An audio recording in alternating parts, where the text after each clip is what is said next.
Boa noite, Jornal Informa São Paulo e a nossa página Universo Feminino com Mel Lancerotti em mais um encontro delicinha. Vamos convidar nossos amigos. Pessoal, eu acho que vocês sabem, eu sou de Guarulhos, gente, está uma chuva aqui, vocês nem imaginam. Que chuva! Ainda bem que não caiu internet, não acabou a luz, porque olha, tá feio, viu? Olá, Carlinha, boa noite. Tudo bem?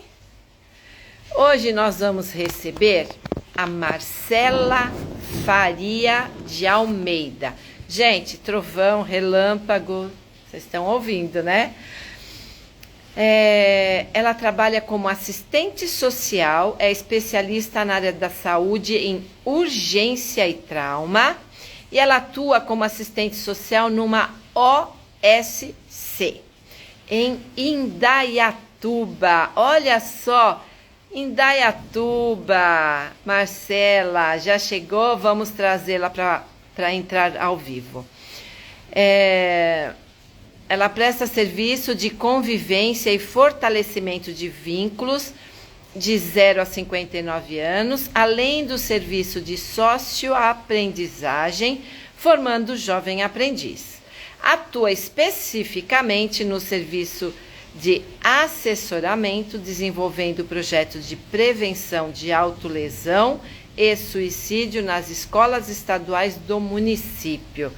Gente, é um tema, muita atenção em todas as informações que a Marcela vai nos trazer. Marcela, eu enviei um convite. Oi, oi, oi. Oi, peraí que eu não estou te vendo. Você está me vendo?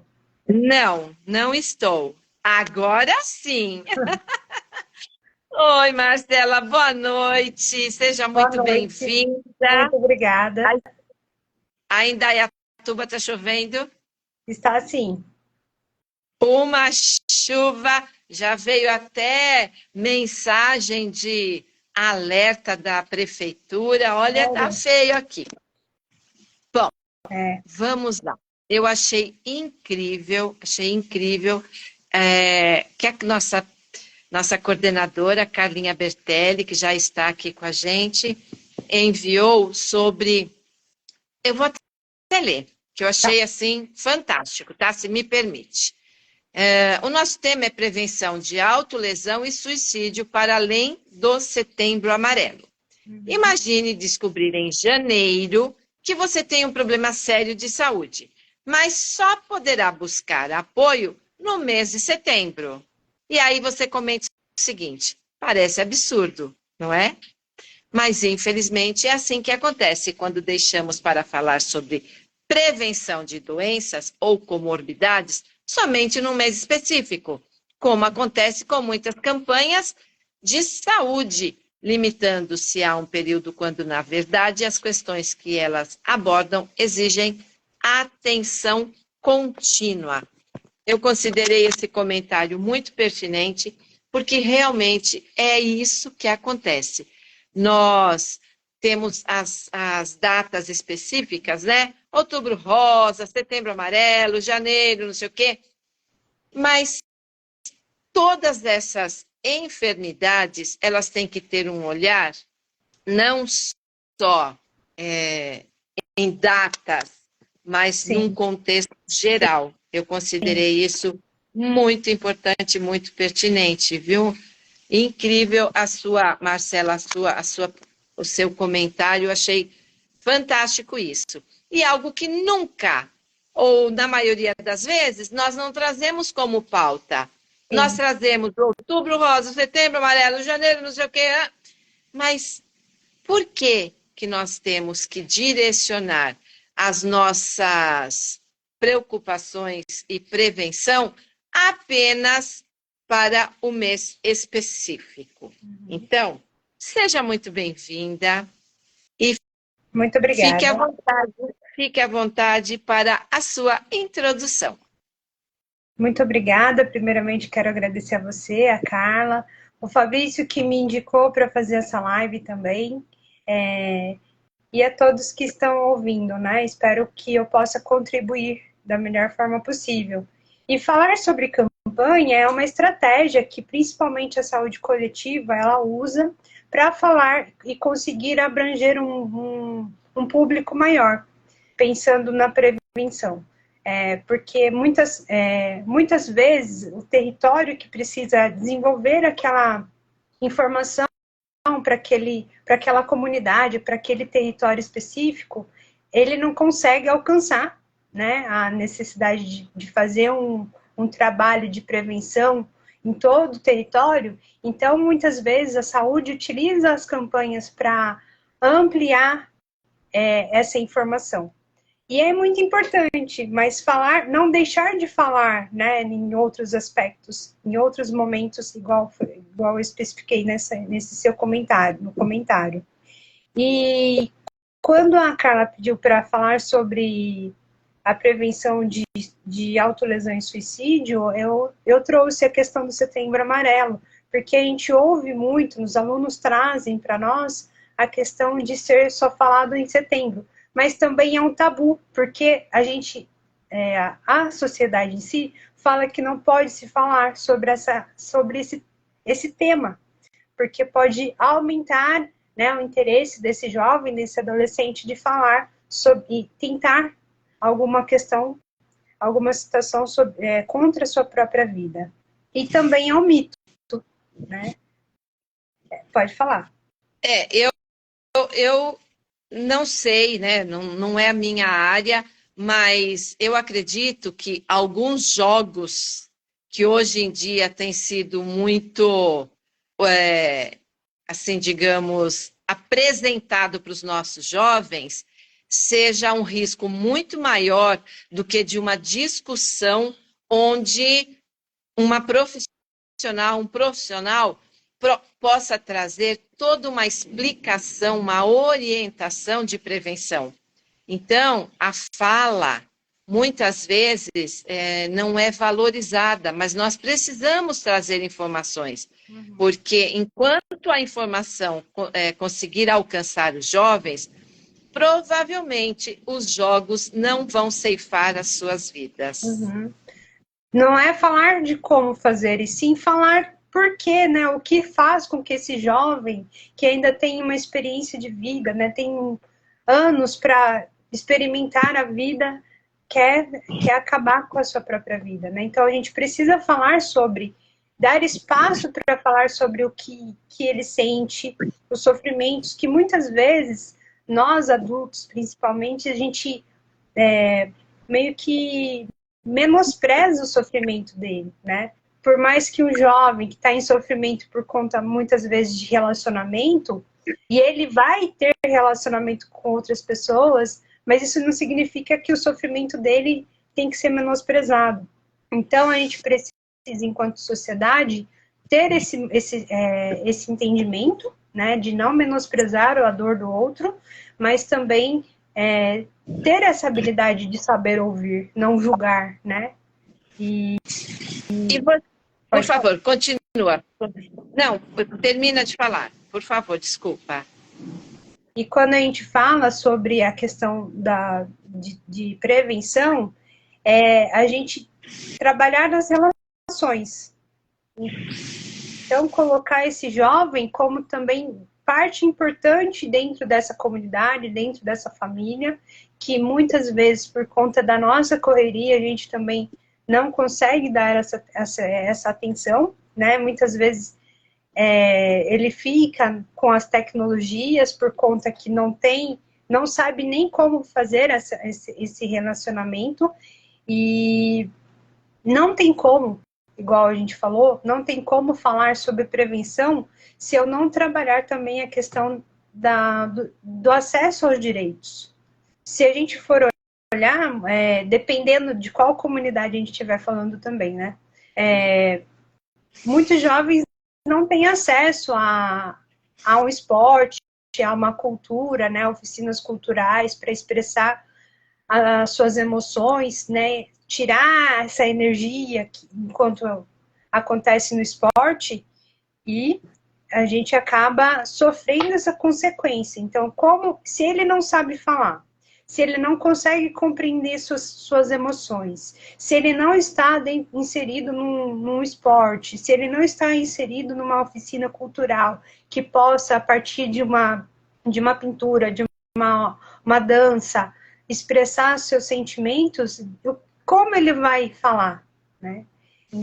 Então, a gente, enquanto sociedade, a gente precisa também ampliar o olhar através da escuta, através de inseri-lo nesse desenvolvimento também enquanto protagonista juvenil, ou eu falo mais na questão dos jovens, porque é o público que eu tenho trabalhado, mas isso também pode acontecer com a criança também, né? Você ia falar alguma dúvida?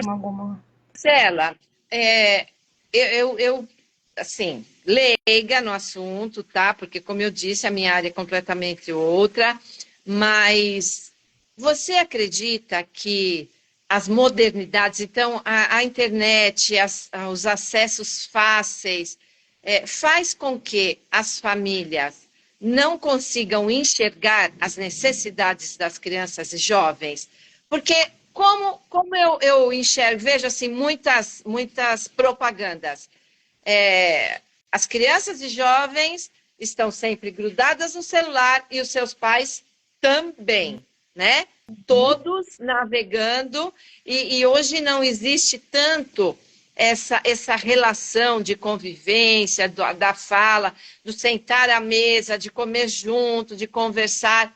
Você acredita que isso está influenciando negativamente aos nossos jovens para nós acabarmos tendo tantas situações como tem se divulgado?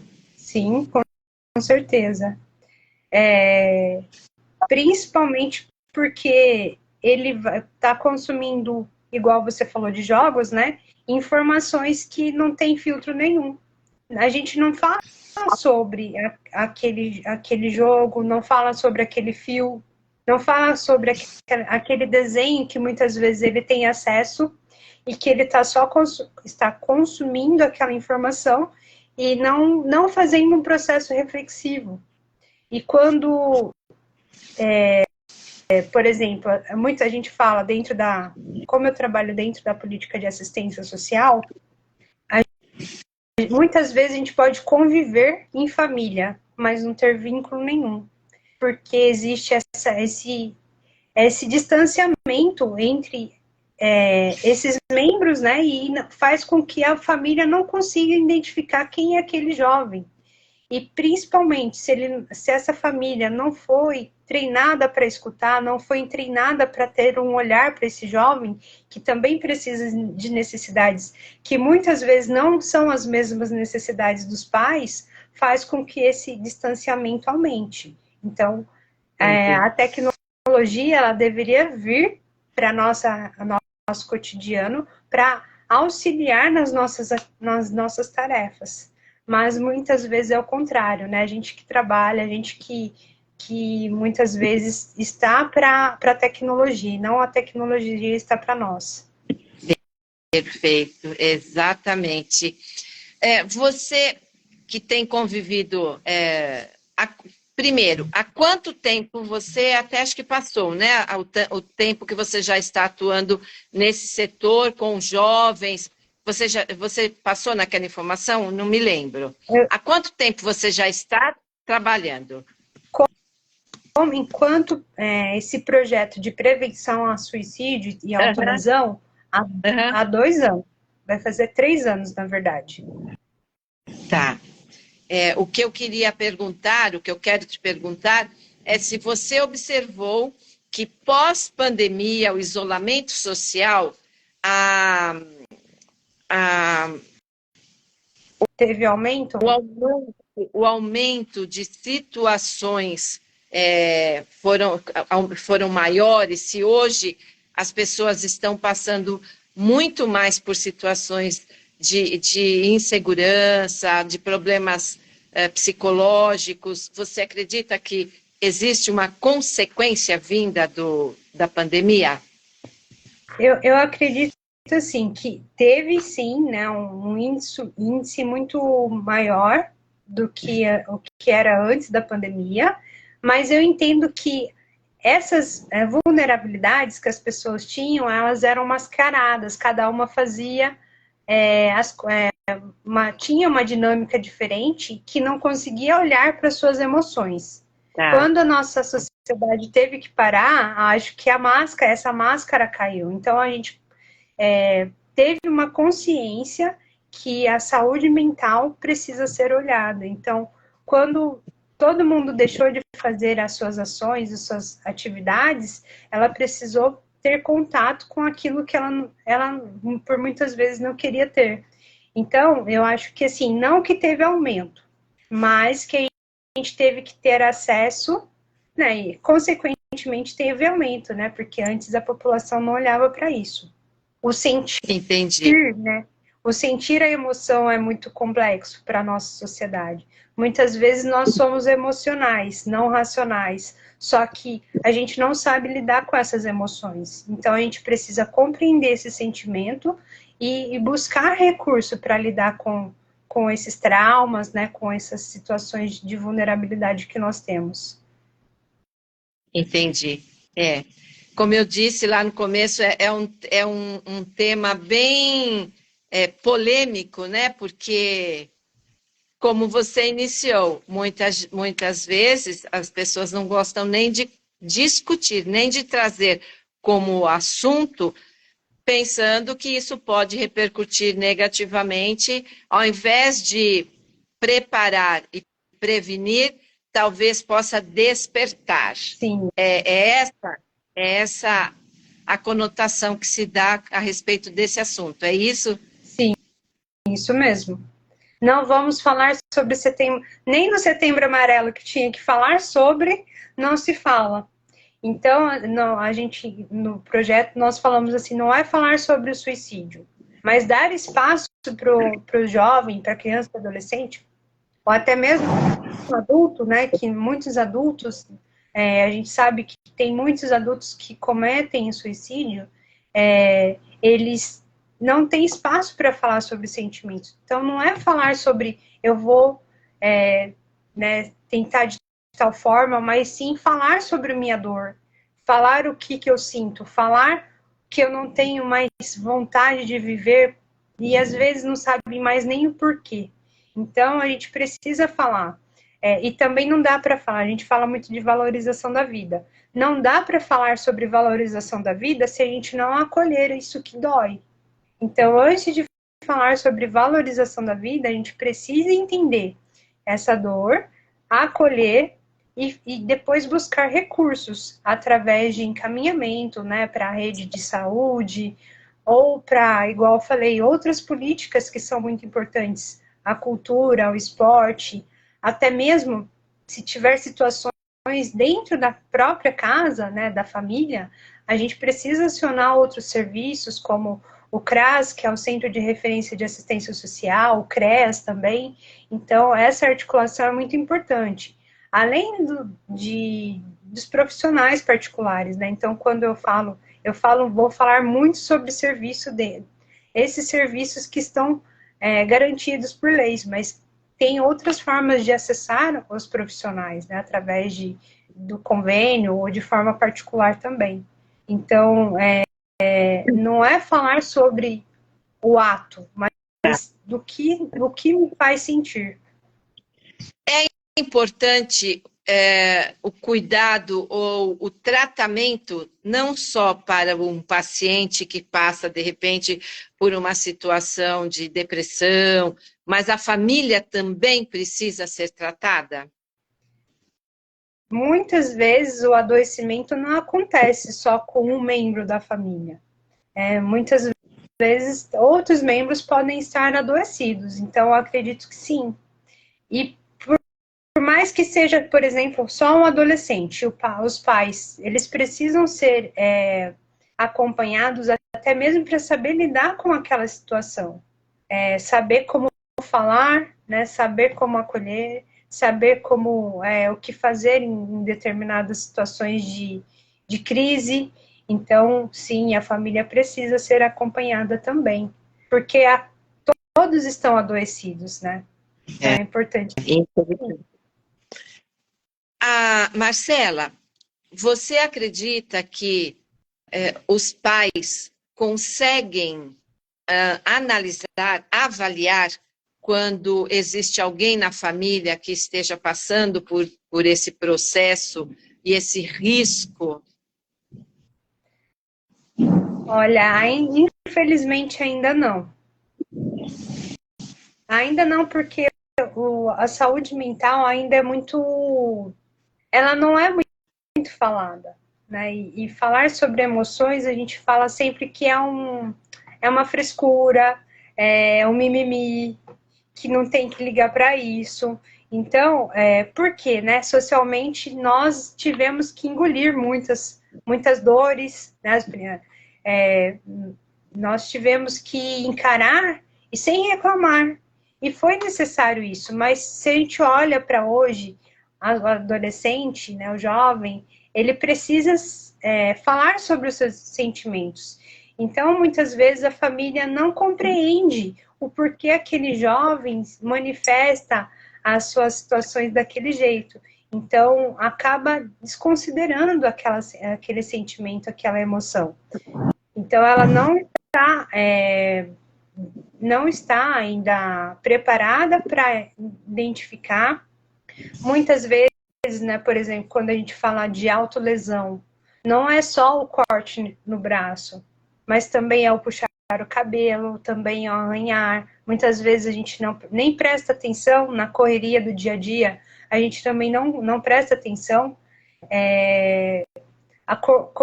Roer as unhas também é um sinal de alerta, né? Então, por que é tão necessário roer a unha para minimizar aquela angústia, aquele sofrimento? Então, a nossa família, né, as famílias ainda não estão preparadas, principalmente porque elas não conseguiram olhar para elas. Muitas vezes, quando a gente fala, principalmente as mulheres, né, os homens também não olham para si para falar sobre o seu autocuidado, a sua saúde emocional, né?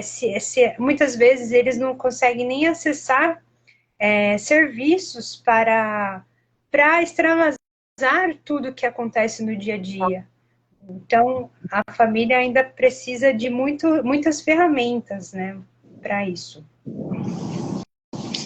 Você acredita que hoje em dia existem muito mais situações do que existiam antigamente?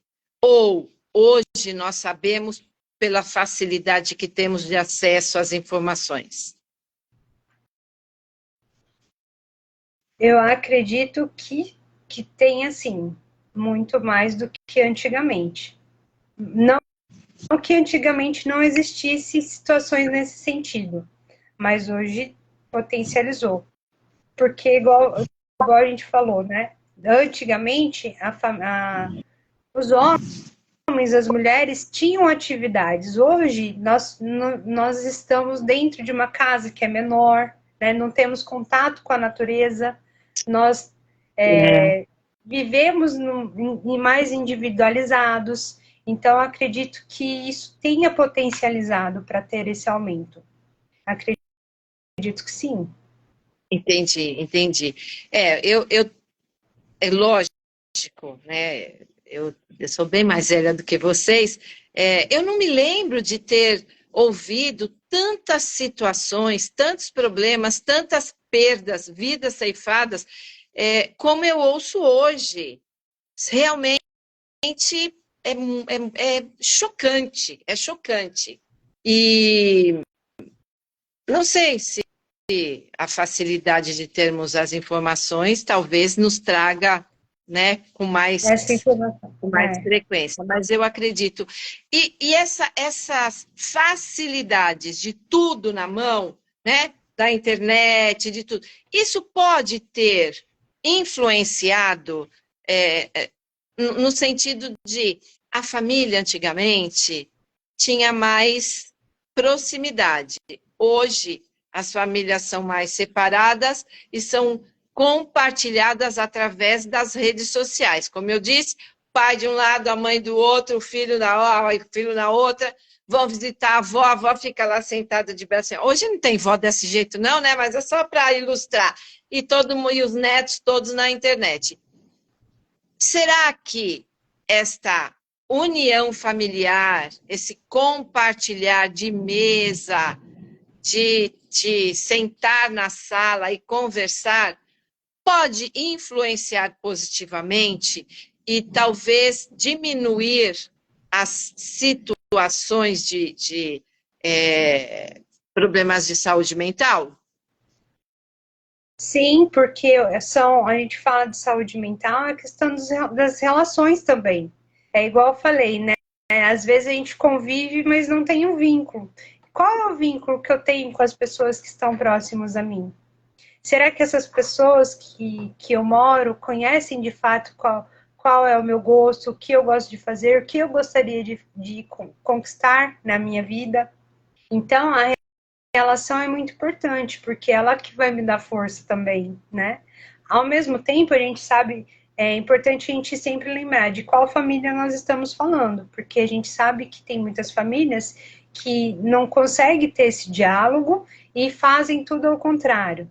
Então, a convivência é importante, porque a família é a primeira comunidade que a criança e adolescente vai ter o contato. E é através dela que ele vai se desenvolver.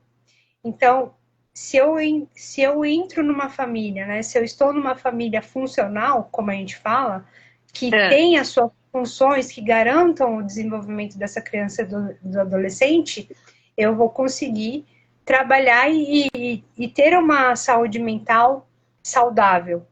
Mas se for numa família disfuncional, consequentemente, eu posso trazer questões que vou precisar trabalhar futuramente. Então, é correto dizermos que nós, como pais, temos uma parcela de responsabilidade no sentido de cuidar da saúde mental dos nossos filhos para que eles sejam saudáveis. É um trabalho que tem que ser desenvolvido desde o lar, desde casa. Sim. Sim, exatamente. Aí quando a gente entra, né, na lei, né, quando o Estatuto da Criança e do Adolescente fala que é direito da criança estar com a convivência familiar, dentro da Constituição Federal fala que é dever da família, da sociedade, do Estado assegurar todos os direitos para essa criança, a gente tem que... Exatamente, a gente tem que considerar que é responsabilidade da família. Mas quando a gente nós estamos inseridos numa sociedade extremamente sobrecarregada, né? Que a mãe tem que trabalhar para conseguir suprir, o pai também tem que trabalhar para suprir. Então a sociedade também tem um papel fundamental. Por isso que a gente fala que para a família a escola é uma rede de apoio. Né, a comunidade, os vizinhos, a família também é uma rede de apoio. Então, todo mundo precisa estar implicado dentro desse desenvolvimento nas relações da criança e do adolescente. Mas quando a gente olha para a nossa sociedade, é uma sociedade doente. Consequentemente, a criança vai ter sequelas também, né? Então, se a gente não entender que a minha ação pode impactar dentro do meu trabalho, vai impactar essa família, consequentemente, a criança, eu não vou estar garantindo esse direito dela de estar numa família saudável. Então, é muito mais complexo do que a gente imagina, né? Porque nós somos responsáveis por eles também. Eu sempre digo que os pais são os arquitetos do futuro na educação dos filhos, não só na educação do saber falar bom dia, boa tarde, boa noite, obrigado, mas na educação como um todo, de construir uma estrutura fortalecida, autoestima, de amor próprio, de respeito, porque como eu posso respeitar o outro se eu não me respeito? Exatamente. Então, a família, no meu entender, tem esse papel fundamental de realmente construir homens e mulheres que sejam saudáveis e úteis, não pessoas que vão viver, porque muitas vezes, como eu disse, não é minha especialidade, tá? Mas esse é um pré-conceito meu. Se você não criar o seu filho com regras, com acolhimento, com amor, mas com regras, essa criança, quando vai enfrentar o mundo, ela não vai conseguir se adaptar e muitas vezes vai cair naquela situação de ter um problema emocional porque não sabe como enfrentar os não da vida. Uhum. Você consegue enxergar dessa forma? Então, por exemplo, a pessoa criou o filho sem ter limites. Permite que ele faça tudo que ele bem entende, nunca mostrou para ele que não é sempre que ele pode ter tudo que ele tem. Quando ele chega lá fora, ele vai enfrentar uma situação de frustração. Isso pode acarretar de forma negativa num problema emocional e afetar a saúde mental? Sim, porque nós estamos falando da construção, né, desse ser que também precisa dos limites, que ele também precisa saber lidar com as frustrações. Quando eu falo assim, de qual família nós estamos falando, porque muitas vezes esses pais que não conseguem passar essas informações para os filhos também não tiveram, né? Então, como foi a educação dessa família? Que a gente precisa compreender que nós vivemos numa sociedade que existem diversas... a questão da desigualdade, ela é bem distante, né, um polo do outro. Então, tem famílias que tiveram acesso a uma educação importante, outras não. Então, é importante a gente compreender de qual família nós estamos falando e que muitas vezes essa família que não dá limite é porque ela quer suprir a necessidade do filho fazendo uma coisa que ela consegue fazer ao invés de educar. Porque ela também não compreende a importância dessa outra forma de educar, né? Que seria dentro dos valores, seria dentro das relações. E quando a gente fala que a escola também é uma rede de apoio para essa família e não querendo transferir, né, a responsabilidade dos pais, é porque a escola também ela faz parte de colocar esse limite, de colocar essa regra também. Então, querendo ou não, nós vivemos numa sociedade que existem desigualdades e que muitos pais não tiveram acesso a essa informação, que eles tentam dar o melhor, mas muitas vezes prejudica, né, esse desenvolvimento dessa criança, porque ele está querendo suprir de uma outra forma e acaba prejudicando esse desenvolvimento. E querendo ou não, a escola muitas vezes ela acaba assumindo, dando esses limites, colocando essas regras. E que se a família não conseguir compreender e não trabalhar em conjunto, ela pode prejudicar com certeza essa formação dessa criança e desse adolescente, que acaba impactando, né, e muitas vezes ele vai buscar outras formas de suprir essas necessidades que ele não consegue suprir dentro, quando ele ouve ou não. Exatamente. E acontece muito dos pais não aceitarem que a escola procure trabalhar para que esse jovem enxergue, né, de uma forma diferente do que aquilo que ele convive. Infelizmente, já vi muitos casos, tá? Mas vamos lá, a Carlinha fez um comentário interessante aqui. No caso de adolescentes homossexuais que não têm aceitação da família, são casos que acontecem com um número maior? Nós estamos pegando muitas situações onde esses adolescentes acabam tendo uma fragilidade muito maior do que os outros jovens, porque ele não... Já é difícil, né, dele se compreender em todo esse processo de autoconhecimento. O autoconhecimento na nossa sociedade ainda não é muito falado, né? Compreender as emoções, compreender o que acontece internamente, a gente não dá espaço para isso. Deveria ter informações assim dentro das escolas, né? Mas ainda não conseguimos alcançar isso. Então, esses jovens acabam sofrendo muito mais do que os outros. Porque eles, além disso, além de ter todo esse conflito interno, eles não têm a rede de apoio da família. Quando a gente fala de um adolescente que se automutila, a família pode até achar que é uma frescura, mas quando entra a questão de gênero, potencializa mais ainda esse risco, porque muitas vezes a família que não aceita não dá apoio. E aí quem que vai dar apoio para esse jovem que precisa muitas vezes ter um respaldo 24 horas. Então, é muito mais complexo esses casos. E a gente tem que articular cada vez mais o trabalho com a rede, né? Orientar, tentar buscar com esse jovem quem é a principal pessoa que ele confia, para a gente conseguir orientar também, tentar fortalecer uma rede de apoio, não só com os serviços, mas com o contato que ele tem. Então, é um trabalho bem mais complexo.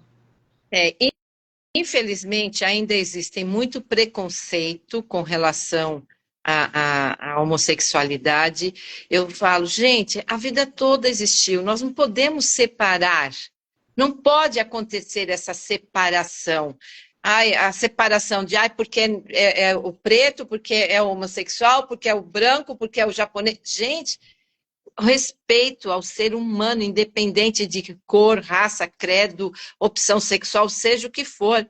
Nós temos que ter respeito pelo ser humano, pelo ser humano. Quem que gostaria, se tivesse um filho homossexual, que o filho fosse discriminado, né? Discriminado, destratado. Então, a gente precisa pregar isso um pouquinho mais, para as pessoas terem um pouquinho mais de amor.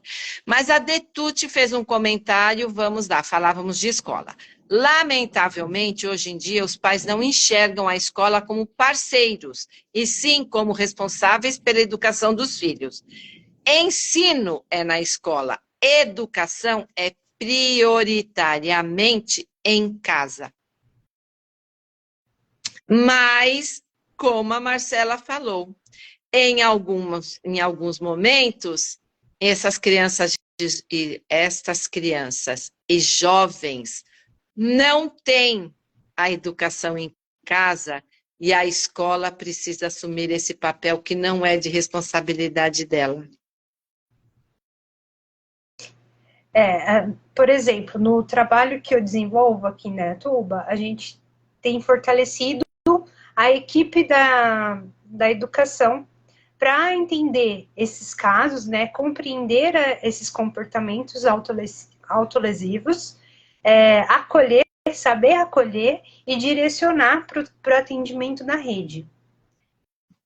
Porque se nós não compreendermos que também somos responsáveis, essa criança vai estar mais vulnerável, né, do que se a gente só falar para a família. Então, trabalhar com a família, a gente precisa de...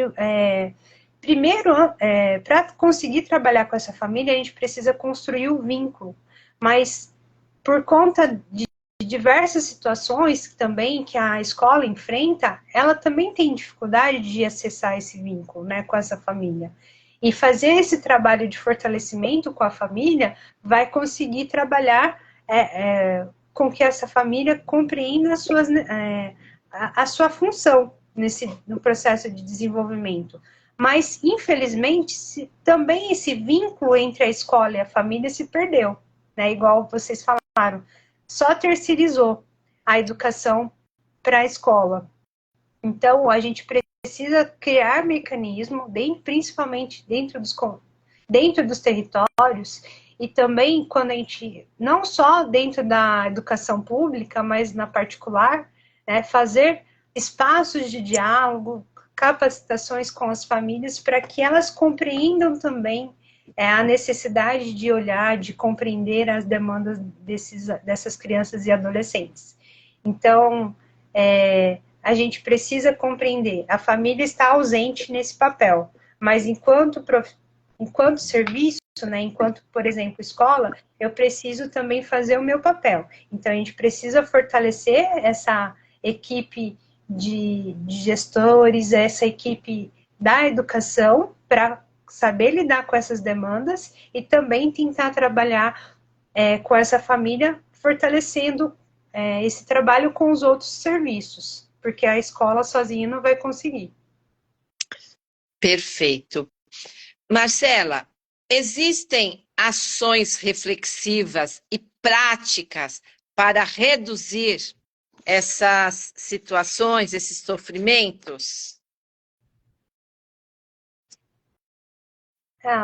Tem escolas que conseguem fazer rodas de conversa, algumas atividades, né, buscar profissionais da saúde, principalmente psicólogos, para fazerem debates, para fazerem rodas de conversas. Por exemplo, eu trabalho nesse projeto onde a gente consegue, a partir da psicoeducação, falar sobre emoções para os adolescentes. E então existem iniciativas. Por exemplo, nós sabemos também que dentro da escola estadual existe projeto de vida. E não dá para falar sobre projeto de vida se a gente não acessar as nossas emoções, se não trabalhar o autoconhecimento, né? E não dá para falar sobre projeto de vida se a gente fala dentro de um processo de desigualdade social, onde essa criança não tem acesso aos serviços de qualidade, não tem acesso igual, por exemplo, falei da saúde, da educação, da cultura e do esporte, né? Então, existem iniciativas, mas a gente precisa avançar mais. Nós, como pessoas públicas, influenciadores, como jornalistas, de que forma nós podemos contribuir para que essas informações, estas ações alcance mais pessoas? Eu acredito que falar sobre, fazer, né, igual vocês deram esse espaço para falar sobre prevenção é importante, compreender, falar sobre a importância de conhecer, do autoconhecimento, falar sobre emoções, falar para o público adulto, principalmente, né, que o adulto, muitas vezes, é ele que precisa ter acesso ao sentimento, porque os adolescentes, eles já estão sentindo muito, mas não têm recursos para lidar com essas emoções. Então, se o adulto que está no seu papel de cuidar dessa criança e adolescente não olhar para si, ele nunca vai compreender essa criança e adolescente. Então, falar sobre emoções, falar de autocuidado, falar de acessar os direitos, eu acho que é muito importante também. E você acredita que se nós trabalharmos mais a autoestima, oferecermos mais oportunidades, que aí não depende da escola, muitas vezes nem depende da família, mas do Estado em si, de proporcionar atividades como música, como jogos, isso vai contribuir positivamente na saúde física e mental desses jovens e crianças. Com certeza. Porque ele vai saber identificar o que está acontecendo, né? Muitas vezes a gente vai para as escolas e o professor fala, eu não consigo dar aula por conta que a sala está agitada. Mas Em qual momento esse professor parou? Vem cá, vamos conversar. Como foi o seu dia? Né? Essa humanidade, igual você comentou. A gente precisa ser humano, porque muitas vezes, até nós mesmos adultos, né, quando a gente acontece alguma situação, a gente não consegue manter a cabeça no trabalho. A gente precisa falar alguma coisa, escrever uma coisa ou ouvir uma música para a gente conseguir amenizar os pensamentos, conseguir entrar dentro do processo de trabalho. O adolescente é a mesma coisa. A gente precisa dar, o professor, muitas vezes, ele precisa dar esse espaço de fala para ele conseguir passar o conteúdo, falar, dar a aula de fato. E a gente percebe que quando um professor consegue ter essa rotina, ele, num primeiro momento, é difícil, mas depois ele vai conseguindo organizar a sala de aula, ele consegue ter momentos de conversa e consegue fazer com que seu conteúdo seja fluido. Então, eu me perdi na sua pergunta, mas eu acredito que, Sim, eu não sei se é... perfeito. Hoje, eu enxergo que muitos professores não nasceram com a missão de serem professores, por isso não temos tanto, ou talvez não são tão valorizados, não sei, mas essa humanização, esse acolhimento, eu vejo alguns vídeos que existe assim uma guerra dentro da sala de aula entre professores e alunos. Então, não sei, o que você falou é muito pertinente. Se o professor tiver essa visão, este carinho de enxergar o aluno como um ser humano, como alguém que, se ele está, assim, agitado, deve ter um motivo, vamos até ele. Eu não sei se hoje nós temos muitos professores com essa preocupação, com esse olhar. Não sei. Eu vejo alguns vídeos e eu fico, puxa, o professor poderia ter agido de outra forma, porque os alunos, eles são jovens, eles estão conhecendo algumas coisas hoje. E não precisa obrigatoriamente ser em escolas públicas. Escola particular também são jovens e são jovens, não importa classe social, financeira, né? Então, eu enxergo que de onde nós precisamos? A família que tiver professores, tentar fazer com que esses professores enxergam dessa forma mais humanizada. Nós precisamos, o que você falou realmente é a nossa atualidade, Marcela. Nós estamos com um mundo doente. Então, nós precisamos trabalhar a médio e longo prazo para curar esse ser humano. Uhum. Por isso, eu me coloco à disposição para que nós possamos sempre trazer temas como esse para levar informações. Pode falar que depois tem coisa para ler. Tá. Quando a gente precisa compreender que, eu sempre trago isso, né? Quando nós estamos trabalhando, por exemplo, vou falar do professor, né? Que ele tem mais contato com o jovem. Ele precisa dar o seu conteúdo, mas o adolescente, ele não é só esse conteúdo, né? A criança não é só esse conteúdo, ele é um ser humano que tem emoções, que ele tem necessidades. E realmente, no dia a dia da sala de aula é muito difícil, a escola é muito orgânica, né? Mas a gente precisa compreender que nós somos seres humanos, que não somos só a questão, não temos só a questão técnica da aprendizagem. Nós temos outras necessidades, que infelizmente hoje, principalmente a criança e adolescente a gente não tem contato com a natureza, né? A gente não vai para a praça, a gente não sai, a gente tinha que andar antes, né? Hoje nós não andamos, tá tudo mais fácil, mas ao mesmo tempo acaba prejudicando essas outras necessidades que muitas vezes não são supridas. E eu acho que é isso. Bel pinta e borda falou, perfeito, Marcela. Te falar um alôzinho, Alica, meu amor, entrou. Fabinho, da TV Estilo, um beijo. Rose Lazzarini, oi, Rose, sua linda. Abel, uma roda de conversa onde o adolescente se sinta confortável de desabafar. O meu filho, na escola particular, falou que as rodas de conversa foram os melhores momentos do terceiro ano do ensino médio. Olha que lindo! Olha que lindo! Gratidão por compartilhar, Bel. Olha que lindo! É tudo aquilo Obrigada, que nós Bel. falamos. Tudo aquilo que nós falamos, resumidamente. Sim, O jovem precisa disso. sim. A gente precisa ter esse espaço para ouvir. Muitas vezes a gente não sabe onde falar, né?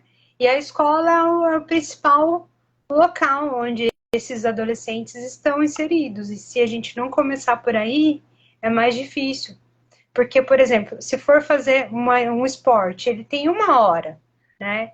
Mas mesmo assim dá para fazer. Mas na escola é o local onde a criança e adolescente está mais inserido.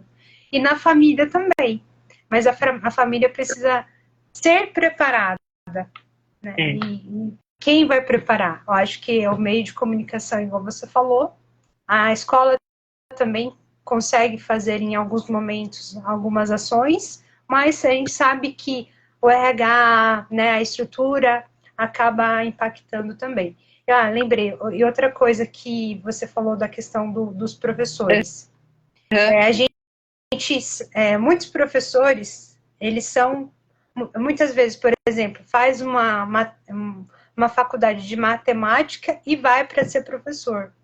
Não faz a faculdade de pedagogia, não consegue compreender o desenvolvimento do ser.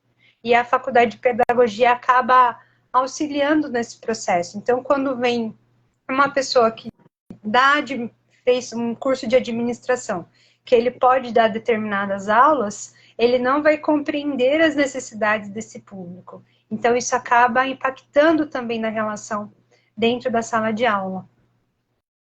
Perfeito, perfeito.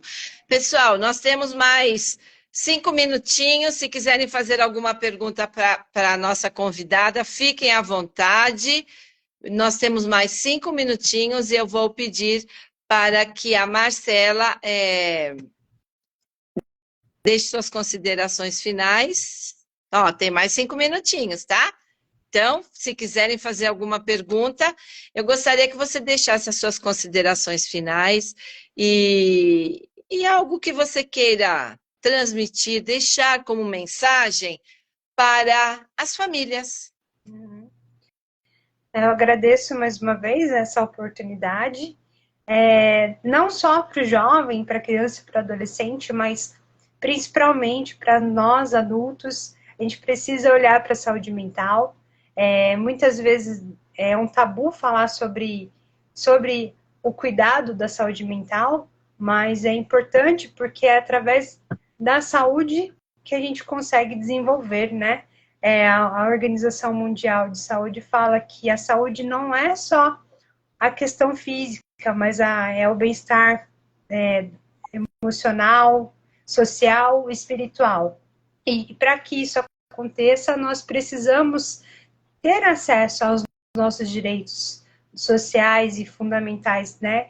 E muitas vezes a gente não sabe nem quais são os nossos direitos. Então a gente tem que se apropriar, né? O que é importante para o meu desenvolvimento é acessar, sim, a rede de saúde, é acessar, sim, a cultura, é ter momentos de lazer, é momentos de esporte para cuidar do nosso corpo. E sem isso a gente acaba adoecendo. Então é muito importante nós nos reconhecermos enquanto sujeito de direito e buscar isso que vai proporcionar um bem-estar, não só para a família, mas principalmente para mim, né? Eu preciso estar bem para cuidar do outro, para estar com o outro, para poder trabalhar, para ser também uma pessoa que, igual você falou no começo, que traga, que faça coisas para a sociedade. Sim. Então, é mais mesmo agradecer essa oportunidade. Eu quero fazer 2 comentários. Primeiro, adorei, olha lá, a Carlinha falou, eu amei a live, pode voltar outras vezes. Me coloco à Muito disposição obrigada. para nós falarmos do tema saúde mental, mas direcionado, de repente, para outros assuntos, mas sempre ligado para a saúde mental, que parece-me que é o que você gosta de trazer. Ó, a Bel está dizendo o seguinte, esse assunto é muito importante, que tenham sempre mais lives desse assunto. Tenho 2 filhos e passo todos os dias por isso. Agradeço. Que bom!